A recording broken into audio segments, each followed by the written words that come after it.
सांसद कुमारी शैलजा की नाराजगी क्या कांग्रेस को पड़ेगी भारी? बड़ा सवाल। बीजेपी और बसपा के ऑफर के क्या है मायने, आज इस पर भी विस्तार से चर्चा करेंगे। नमस्कार, मैं विनोद विक्टर, आप देख रहे हैं नॉन स्टॉप एलनाबाद। अगर आप मेरे चैनल पर नए हैं तो कृपया चैनल को सब्सक्राइब, लाइक और फॉलो अवश्य कर लें। दोस्तों, हरियाणा में विधानसभा चुनाव को लेकर जो प्रचार है विभिन्न पार्टियों का, वो पूरे यौवन पर चल रहा है। ऐसे में कांग्रेस पार्टी कहीं ना कहीं संकट में नजर आ रही है। संकट का कारण है दोस्तों, पिछले दिनों भूपेंद्र हुड्डा के खेमे के कुछ नेताओं द्वारा सिरसा की सांसद कुमारी शैलजा पर अभद्र टिप्पणियां की गई थी, जिसको लेकर कुमारी शैलजा नाराज बताई जा रही हैं दोस्तों। और उन्होंने पिछले एक सप्ताह से चुनाव प्रचार से पूरी तरह से दूरी बना ली है दोस्तों। वे अपने घर पर ही हैं और अपने समर्थकों से मिल रही हैं, लेकिन कहीं भी चुनाव प्रचार के लिए नहीं जा रही हैं। यहां तक कि जो उनके समर्थक के प्रत्याशी हैं, उनके चुनाव प्रचार में भी कुमारी शैलजा नहीं जा रही हैं। दोस्तों, ऐसे में कुमारी शैलजा की जो नाराजगी है, इसको विरोधी पार्टियां भी हाथों हाथ ले रही हैं और कहीं ना कहीं इस कुमारी शैलजा की नाराजगी को पूरी हवा दे रही हैं। दोस्तों, बीजेपी के पूर्व मुख्यमंत्री मनोहर लाल खट्टर ने तो सिरसा की सांसद कुमारी शैलजा को बीजेपी में आने का ऑफर दे दिया है। उन्होंने तो यहां तक कहा है कि जब कांग्रेस पार्टी एक दलित की बेटी का सम्मान नहीं कर पा रही है, तो वो हरियाणा के दलित वोटरों का क्या सम्मान करेगी। वहीं दोस्तों, बसपा कब इसमें पीछे रहने वाली थी।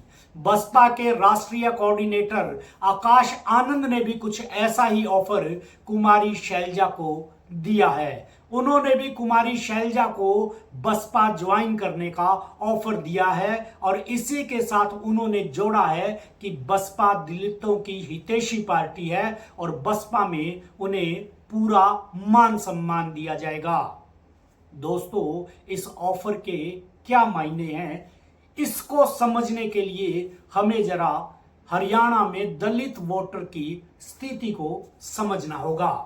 दोस्तों, अगर बात करें हरियाणा में दलित वोटर की, तो हरियाणा में सबसे बड़ा वोट बैंक है जाट वोट बैंक, जो करीब 22% है। और उसके बाद जो सबसे बड़ा वोट बैंक है वो दलित वोट बैंक है, जो करीब 21% है।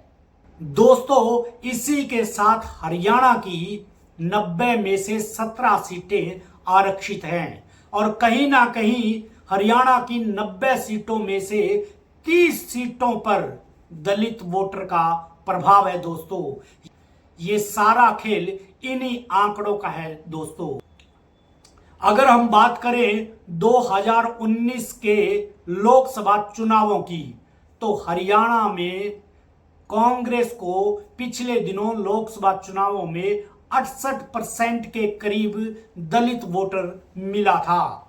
वहीं अगर बात करें बीजेपी की, तो बीजेपी को करीब 24% दलित वोट मिला था। इसीलिए अब बीजेपी और बसपा कहीं ना कहीं दलित वोटर पर निगाहें गड़ाए हुए है। दोस्तों, ऐसा नहीं कि बीजेपी और बसपा ही दलित वोटर पर निगाह लगाए हुए हैं। इनेलो ने भी दलित वोटरों को सांधने के लिए ही बसपा से गठबंधन किया है और वहीं जेजेपी ने भी दलित वोटरों को सांधने के लिए एएसपी यानी नगीना के सांसद चंद्रशेखर की पार्टी से गठबंधन किया हुआ है।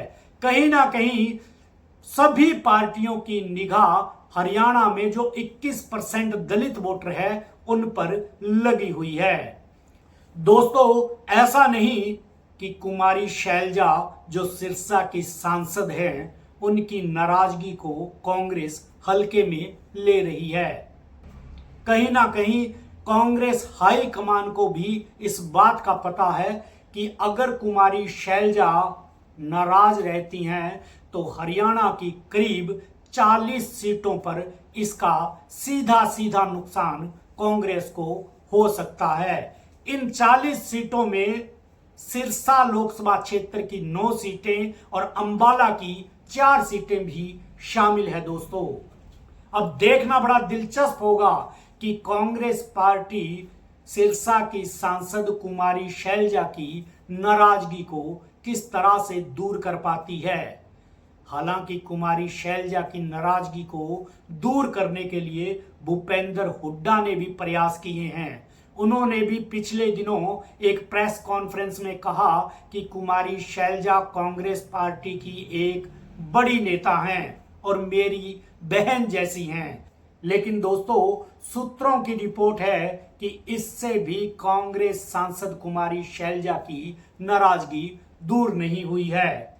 कहीं ना कहीं कांग्रेस की हाई कमान भी कुमारी शैलजा की नाराजगी दूर करने में लगी हुई है।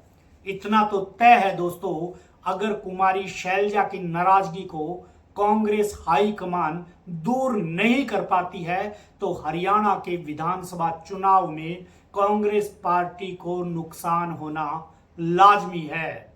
आज की खबर में इतना ही, फिर मिलेंगे किसी और खबर के साथ। तब तक के लिए नमस्कार।